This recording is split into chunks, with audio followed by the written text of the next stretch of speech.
Ngangila ngonyaka odlule ngathula ibudget yokuqala emkhandlwini yokuhlangabeza amakhosi asendunkulu emisebenzini emihle uMhlonishwa Meya ayenzela isizwe sabo. Sibambisene kahle-ke uMhlonishwa Meya namakhosi alapha kithi oPhongolo kusukela ku-Ward 1 kuze kufike ku-Ward 15, amakhosi ayishagalolunye. U-Ward 6 ungezinye zezindawo uMhlonishwa Meya eziqhubeka nokubeka izidingo ezicacile zabantu ezihlanganisa ukutholakala kwamanzi ahlanzekile ngendlela engcono, kwakhiwa nokuthuthukiswa kwemigwaqo exhumanisa imiphakathi, ugesi nawo oseyinselele lapha kithi kule ndawo yakithi oPhongolo, kwandisa kwezikhungo zomphakathi uMhlonishwa Meya, ukusekelwa kwamabhizinisi amancane kanye nezinhlaka zokuthuthukisa umnotho wendawo lapha oPhongolo. Siyazi ukuthi kusekuningi ekumele sikwenze ukuthuthukisa imiphakathi yakithi kusukela ku-Ward 1 kuze kufike ku-Ward 6.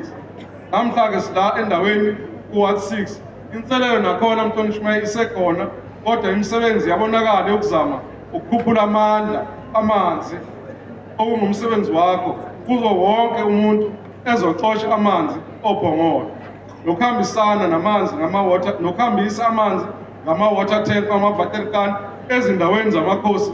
Lokho siyakhona Mhlonishwa Meya, okuyimizamo yakho yokuthi umphakathi wakithi ungawasweli amanzi. Siyathobeka kuwena Mhlonishwa Meya Mashobane.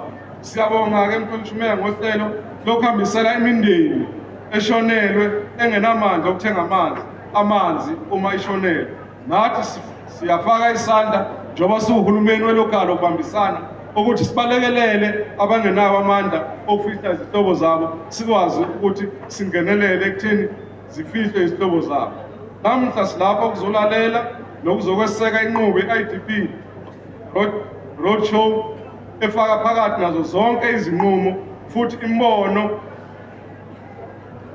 esiqoqayo namhlanje iyoba nomthelelo omkhulu uMhlonishwa Mashobane ekwakheni izinhlelo zokuhlukanisa isabelo mali kanye nezinto sizogxila kuzo ekuthuthukiseni izinsiza zethu lapha kithi oPhongolo.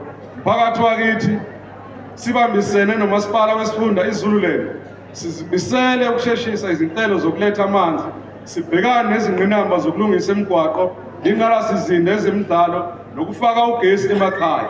Sakhe namathuba emisebenzi, nakuba sazi ukuthi lokho kuyinselelo kazwelonke ukwakha amathuba emisebenzi, kodwa nathi siwuhulumeni wasekhaya siyazibophezela Mhlonishwa Meya ekutheni sikwazi ukulekelela ekwakheni amathuba emisebenzi.